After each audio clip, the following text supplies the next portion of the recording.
kesehatan untuk dapat melaksanakan kegiatan kita sehari-hari. Salawat beserta salam tetap tercurahkan kepada junjungan Nabi besar Muhammad Sallallahu Alaihi Wasallam, yang mana karena beliaulah yang membawa kita dari zaman kebodohan menuju zaman yang penuh dengan ilmu pengetahuan seperti zaman sekarang ini. Untuk video kali ini saya akan menjelaskan mengenai mazhab, yaitu salah satu dari 4 mazhab, yaitu mazhab Hanafi. Mazhab Hanafi ini didirikan oleh seorang ahli fikih yang bernama Imam Abu Hanifah. Nah, nama lengkap beliau ini ialah Abu Hanifah An-Nu'man bin Thabit bin Zuta'. Nah, beliau ini dilahirkan di Irak, tepatnya di kota Kufah pada tahun 80 Hijriah, dan meninggal di kota Baghdad pada tahun 150 Hijriah, yang pada saat itu kelahiran seorang ulama besar nantinya, yaitu Imam Syafi'i. Selanjutnya yaitu beliau ini dari kecil merupakan seorang anak yang sangat pintar. Ini dibuktikan dari beliau yang telah hafal Al-Quran dan banyak hadis Rasul yang telah dihafal sedari kecil. Ayah beliau ini ialah seorang pedagang dari Persia yang bernama Thabit bin Zuta'. Karena seorang pedagang ini, maka dari itu Abu Hanifah ini mengikuti ayahnya dalam perjalanan perdagangan. Nah, dalam perjalanan tersebutlah dari kota ke kota ia belajar mengenai ilmu-ilmu keagamaannya untuk mengasah lebih jauh tentang ilmu keagamaannya. Saat itu beliau berguru dengan seorang guru beliau yang sangat terkenal pada masa itu, yaitu Syekh Ahmad bin Abi Sulaiman. Nah, beliau berguru selama 18 tahun. Nah, setelah 18 tahun itu Syekh Ahmad ini meninggal dan Abu Hanifah ini menggantikan posisi Syekh Ahmad itu sebagai pengajar untuk murid-muridnya. Nah, setelah itu didirikanlah mazhab Hanafi ini yang kita kenal sampai sekarang ini. Selanjutnya yaitu setelah biodata beliau, saya menjelaskan mengenai bagaimana secara Abu Hanifah ini mengistinbatkan hukum atau menetapkan suatu perkara. Nah, tentunya yang pertama yaitu Al-Quran.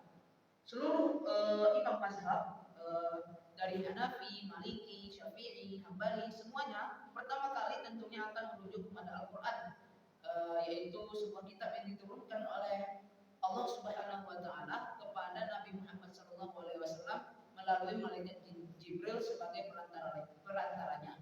Nah, dalam penetapan hukum yang pertama kali tentunya merujuk kepada Al-Quran. Lalu yang kedua yaitu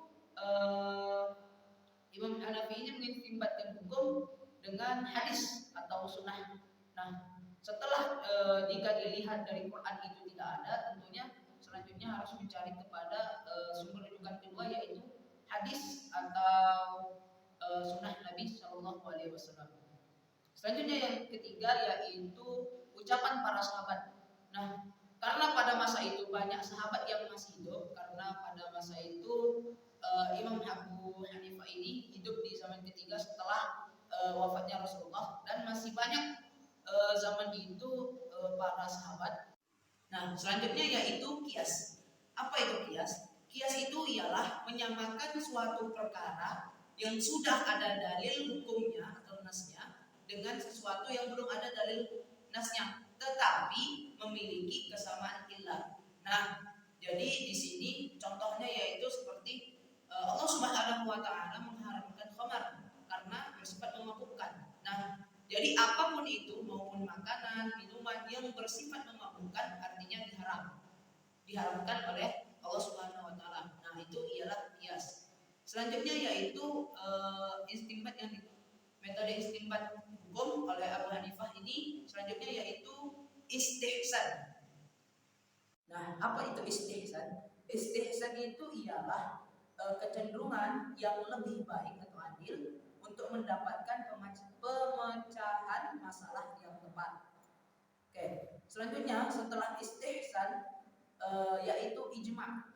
Ijma, apa itu ijma? Ijma itu ialah suatu kesepakatan dari para ulama fikih atau ahli fikih gitu.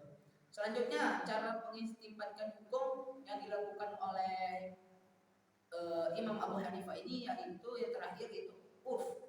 Nah, setelah dari Al-Qur'an, sunnah atau hadis, terus ada ucapan para sahabat, qiyas, istihsan, ijma, tidak ada dalam penetapan suatu hukum atau suatu perkara, maka selanjutnya itu urf. Apa itu urf? Urf itu ialah kebiasaan yang dilakukan oleh masyarakat secara turun-temurun, tapi cenderung kepada yang lebih baik.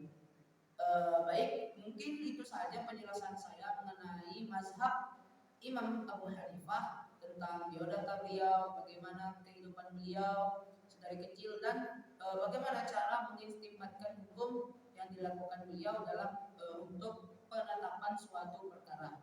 Baik, jika ada kesalahan saya dalam menyampaikan saya mohon maaf.